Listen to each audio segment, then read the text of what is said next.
now she said that what happened was she had to cook because when she was in college and they was in their apartments and they were hungry, they had to figure it out. And nobody else knew how And, to cook. and nobody else knew how to cook. So she had to figure it out. And I was shocked because she called me. She says, Mom, what do you put in your macaroni and cheese? I was like, huh? Why are you asking that? She said, because I'm making and she made baked chicken, macaroni and cheese, and string beans, and she sent me a picture. And I was totally shocked. I said, You really cooked this? She said, Yeah, I did. I said, Well, you better never say you can't cook nothing no more. But but I get it. I get it, Apple, that you didn't think that she when you told me that she was doing all this stuff, I was shocked myself. But I was pleasantly surprised because, my big head niece, that's what I call a big head. Um, I learned that she learned a lot. She knows how to do a lot. But because we enabled her, and I say that's most of all of us did the same thing. We enabled her and we did things for her. Now, if if you don't force her, she'll do it. But if you're forcing, she's not gonna do it. Right, right. Yeah, that's our family hard-headedness. No, Yeah. when I dropped off at the airport yesterday, she had the nerve to ask me to come in with her. I said, absolutely not. I'll see you later. Have a good flight. And drove off. Where before I would have parked the car and helped her. Yeah, yeah. Yeah, You So, sure would have. sometimes, You would have went there and waited till she got on and mm-hmm. all that good stuff. but that's, what though, I mean, it's a balance between safety and trusting your kids to do the right thing at the right time. Right. Yeah. Yeah. Sometimes, that's what I'm saying. Sometimes you just gotta let them fall on their face. You don't have to be too far away, but like, hey, what did you learn? Riding a bike. Learning how to ride a bike. No, I That Hmm. scenario. figured, the first couple of times that I let her, that I let her fly by herself, Mm, I did everything with her. But, at 21, she just turned 21. At 21 years old, you should know, and you've been flying for a very long time, for the past 15 years, like frequently. Um, Exactly. you know how to go and check your bags in and go through security. You don't need me. You have your passport, you have your state ID, you'll be fine. Exactly. Here's a couple of dollars if you want something to eat, and I gotta go. I gotta go. I can't stay here with you. And you'll be fine. And guess what? She was fine. She called me a million times and we stayed on the phone, for, while she was there, FaceTime, but, she did it by herself and I was proud of her. But I did overparent her, just thinking about it. I did. I didn't do it with the boys, but I definitely did it with her. And she got used to that and she got complacent. Like, okay, Hmm. mommy's going to handle it. Mommy's going to do it. And Yep. And I had a long but talk with her. that's when that black superwoman thing hits y'all in the gut. Mm-hmm. Mm-hmm. Because they're so used to y'all doing everything that they really they take it for granted. So when they actually have to do something, who they gonna call? They're gonna call the person who's been doing it all the time. Right. And that, like I said, that's a us thing. That's Will not it be wrong if we just say figure it out? uh No, not necessarily. not If you gave them some the things. tools, if you I'm gave them I'm the a tools to be able to function in society, they Yeah, should be able to figure it out. So it's not necessarily, but if you know that that you didn't teach them certain things and you didn't give them the skills, then yeah, that's just like throwing them to the wolves. But yeah, if you parented, you know, correctly, what you feel is correctly, and you feel like you gave them the tools to function, then no, figure it out is not a bad thing. right. But that's means you, like I said, you've given them the To space, figure it the out. You opportunity, need to figure it and out. the tools. I can give you a hammer. I can give you a hammer, some nails, and some wood, and tell you to um, fix the window using that. And I can show you what to do.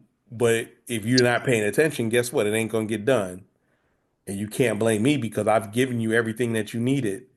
You gotta Sometimes I think one thing that's one of our things is that we lack patience because we were the first, think about this, we were the first generation to really heavily use debit cards and ATM cards.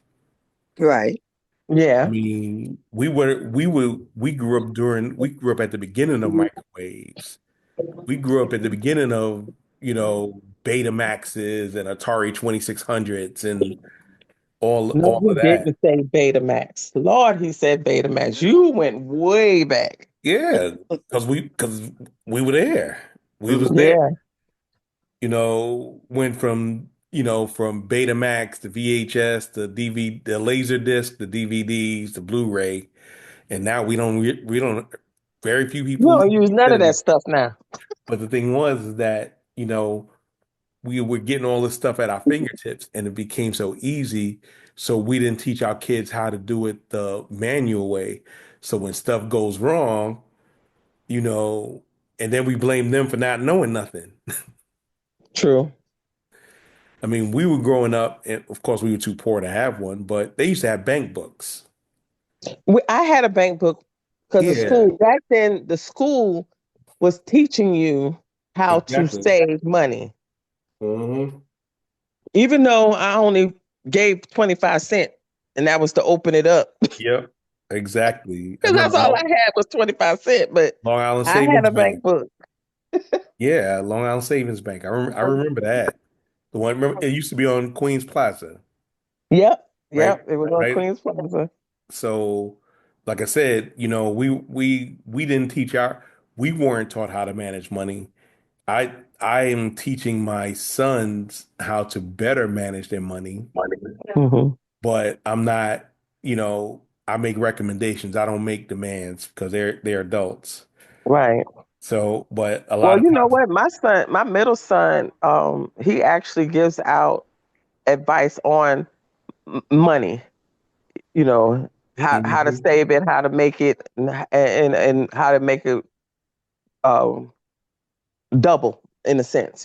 right. Like he had a postman that came to the shop, and he had conversations with him and all of that. For somehow, I don't know how he found out, but he found out that he was a retired soldier, and he had to supplement whatever the government was giving him because he was, I think, retired or he was out medical, I think. Anyway, he had to still work, and he was a postman, and Right. he said it was getting hard on him, and but he had to figure out how to make extra money. But he actually sat that man down and showed him what he needed to do to get to 100%. So he does that too. I don't think a lot of people would have taken that time in our generation to do that No, they don't. They because don't. no one taught us how to save money. Even though we didn't have no money to save, That was a but key thing. We ain't no have no one. Go ahead. said we ain't had no money to save. Shit, if we did have it, guess what happened? It got spent. It'd be gone. It got spent. Immediately. Because I remember growing up, because of our income level, um, I always, I am daddy's child. I would go out there and hustle, and I would go door to door and ask the seniors or the lazy parents that had the lazy kids, you need anything from the store? You need me to go to the laundromat for you? You need me to wash your windows? You need me to take your drapes down? I would go, and that's how I made my little pocket money. I got you. Nowadays these kids barely go out there and cut the grass. It's funny that you say you did that because my middle child, that's something he did as a teenager and a young kid. He would go, Mhm. to the neighbors and offer to carry their bags. He would as soon as the first snow, he would go out there with a shovel. Like we actually invested in the shovel so he can go make his little bit of money. Mm-hmm. He would cut grass. Now, where he found grass in the middle of New York City, I don't know. But he would go offer, to cut grass and wash cars, and it's a little old lady that lives like maybe two buildings away, and she has two special needs grandsons, so they weren't able to really help her. She's an elder lady, and Mm-hmm. my middle son, he would go over there, and he offered to help her, and they developed a relationship, and he would fix things in her home, like take out her garbage, help her, just help her. I think she had like a hoarding problem as well, so he would Mm-hmm. go over there and and help her organize or whatever.